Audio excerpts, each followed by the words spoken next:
Hey, it's Tucker Carlson. In journalism, curiosity is the gravest crime. Yesterday, for example, a former Air Force officer who worked for years in military intelligence came forward as a whistleblower to reveal that the U.S. government has physical evidence of crashed non-human-made aircraft, as well as the bodies of the pilots who flew those aircraft.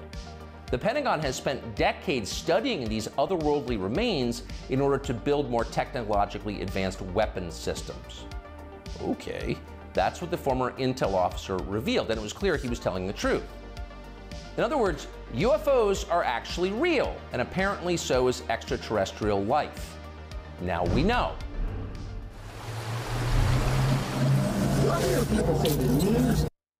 What a weird outro. Okay, anyway, that's Tucker Carlson's very first episode on Twitter.com.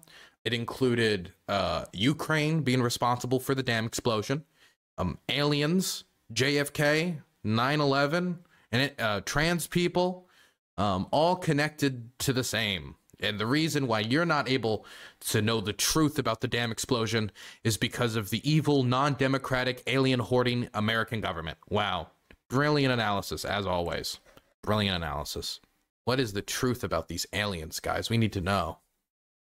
Absolutely fuck Tucker and his dishonest narrative, and this isn't his argument, but I'd say no, the U.S. is not a democracy because of not because of classified files. It's not a democracy because there's zero democratic accountability and zero democratic input that the public voters have over things like foreign policy. Yeah, you vote on representatives, but there's nowhere near accountability or public control over policy. You mean public control over policy? Do you mean like people directly vote on the policy? Because we have like a representative government.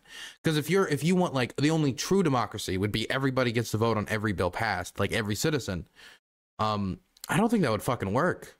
I mean, honestly, like, a lot of the stuff that is negotiated and debated and eventually voted on in the House is stuff that we don't want everybody to have to be an expert on in order to chip in on it, you know?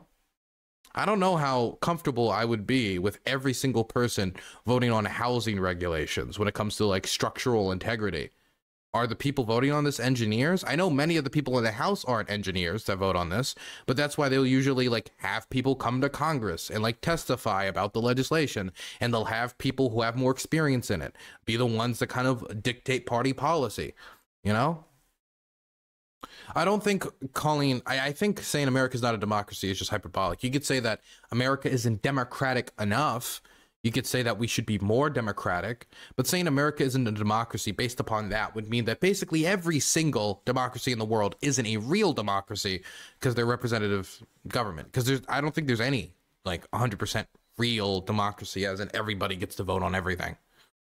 Mongolia has a higher democracy rating than the United States, based Mongolia. Anyway, where were we? Oh yeah, let's talk about aliens. I'm actually curious. Why is everybody talking about aliens now? Why is aliens the next new hot thing? Why everyone is suddenly talking about aliens. A new report of secret government programs investigating non-human vehicles and pilots bears a striking resemblance to many claims that came before. If ever a headline has demanded a wide-eyed, scrambled-to-click reaction, it might be this one. Intelligence officials say U.S. has retrieved craft of non-human origin. A website called The Debrief, which says it specializes in frontier science and describes itself as self-funded, reported this week that a former intelligence official named David Grush said that the U.S. government has spent decades... So this is all from one guy's claims. Okay, we'll see. Decades secretly recovering intact vehicles in partial fragments that weren't made by humans. A section of the debrief is dedicated to coverage of UFOs. Officials, Grush said, sought to avoid congressional oversight while reverse engineering these materials for the government's own purposes. In a separate interview with News Nation, which has advertised itself as an alternative to major cable networks, Grush said that the military discovered the dead pilots of these craft. Believe it or not, as fantastical as that sounds, it's true. Well, that's all the evidence I needed. Grush's account quickly spread across social media and has been repeated by news outlets including The Guardian, Fox News, New York Magazine, as well as plenty of local network affiliates. And why wouldn't it be? The story has everything. A seemingly authoritative source spilling secrets about a government operation designed to keep the American public in the dark. Oh, and aliens. The only problem is there's nothing backing it up. Ever since UFOs, now also known as UAPs for unidentified anomalous phenomena, first became a cultural sensation in the technology-fueled post-war era, people have latched on onto stories like this one. The cycle has usually moved this way. Someone with military government experience comes forward with a strange experience or encounter. They have no hard evidence, but given their background, are perceived by some to be a reliable observer anyway. Tabloids amplify the story, fanning public interest, and demanding that the government reveal whatever it must be hiding. Officials deny that they found evidence of extraterrestrial activity, which only fuels conspiracy thinking. This is familiar territory, Greg Eagleton, a historian of Pennsylvania State University who has studied UFO culture, told me, and it never leads to anywhere concrete. The UFO playbook dates back to one of the first major sightings in 1947, when pilot Kenneth Arnold said he saw 9 flashing objects in the sky over Washington state, maneuvering in strange ways and flying at tremendous speeds. Coverage of Arnold's account popularized the term flying saucer, and everyone ran with it, including Donald Kehoe, a Marine Corps major turned writer. Kehoe claimed that, although he hadn't seen any of it himself, military officials had studied some flying saucers and concluded that the craft were of alien origin, but they were told to never disclose the facts. Kehoe's writings, which were widely published, cemented 2 narratives that have become part and parcel of the UFO world for decades. First, that we have conclusive proof that aliens are visiting Earth, and second, that it's being covered up by the government in some way. Grushit's story is already hitting the same beats. Like Kehoe, Grushitz does not appear to have seen the alleged alien craft himself. He says he has seen documents detailing the retrieval of mysterious hardware, but okay, let me just throw something out at you guys, okay? I think I'm gonna wrap it up here, right? But I just want to, for like this article, but I just want to throw something out at you guys.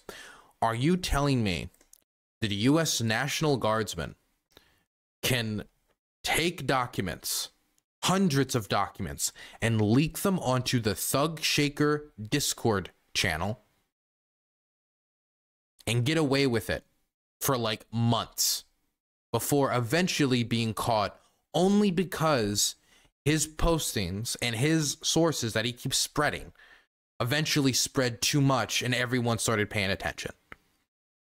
You're telling me that he can do that for months, but this guy or any of the other guys claiming that we have evidence of UFOs in the United States and some secret government bunker can't take a picture of a single one of these documents? Because guess what? Look at the report. No documents, not a single one. Very interesting. Very interesting. Fine, we'll finish it. We're almost done anyway. Where were we? Although the authors of the article say that Grushit's comments were cleared for open publication by the Department of Defense, all that means is the remarks do not contain classified information, not that they have been verified to be true. Also, in Kehoe's case, the military denied a cover-up. An All-Domain and Anomaly Resource Resolution Office, or AARO, a Defense Department entity established last year and charged with reviewing UFO reports, sent a statement on Monday that it had not discovered any verifiable information to substantiate claims that any programs regarding the possession or reverse engineering of extraterrestrial materials have existed in the past or exist currently. The problem is, in every instance so far of the UFO mania cycle, the government, too, is effectively asking Americans to take it at its word. Anything juicier than "we don't have evidence," anything that will provide more clarity even, is classified, and the government has little incentive to share it. Government officials also have a documented history of lying to the American people. Even when they've tried to come clean in some ways over the years, whether it's declassified materials about Roswell or the new AARO project, it just doesn't convince people. Anyway. Grushit's miraculous claims are unlikely to be proved or disproved. It describes either outcome as virtually impossible. Wow. Before this week, Kehoe's script played out most recently in 2017. when the New York Times and other outlets revealed the existence of a covert program at the Pentagon dedicated to cataloging UFOs, known as the Advanced Aerospace Threat Identification Program, or AATIP. The whistleblower at the center of that story was its former director, who said he quit because of what the Times summarized as excessive secrecy and internal opposition. The Times included in its coverage video footage from the Navy that showed unexplained objects moving throughout the sky. The cycle began to move at warp speed. The public was ramped and suspicious, and the government made denials seem only to muddy the waters. The Times coverage and the intense public reaction prompted Congress to hold hearings on UFOs and to direct defense and intelligence agencies to provide reports on UAPs. That's another part of the playbook. Faced with citizens who expect their leaders to demystify the potentially dangerous mystery, the government has historically tried to, not always in good faith, wrote Sarah Scoles, a science journalist, and They Are Already Here, UFO Culture and Why We See Saucers. The first official government program dealing with UFOs emerged in the late 1940s, soon after Arnold's account of mysterious flashes. Lawmakers have already begun calling for official meetings about Grusch's claims of alien wreckage. Any resulting reports and hearings, however, are doomed to be anticlimactic, as lacking in big reveals as other such events have been throughout history, and so we remain stuck. Damn. Well, that's enough of that. Sorry, guys. I don't think the aliens are real. Very disappointing. Very disappointing. You know what is real, though? Your ability to donate and sub to DylanBurns.tv. DylanBurns.tv. Type it in your search bar, go to the website, make an account, donate, sub, support the channel.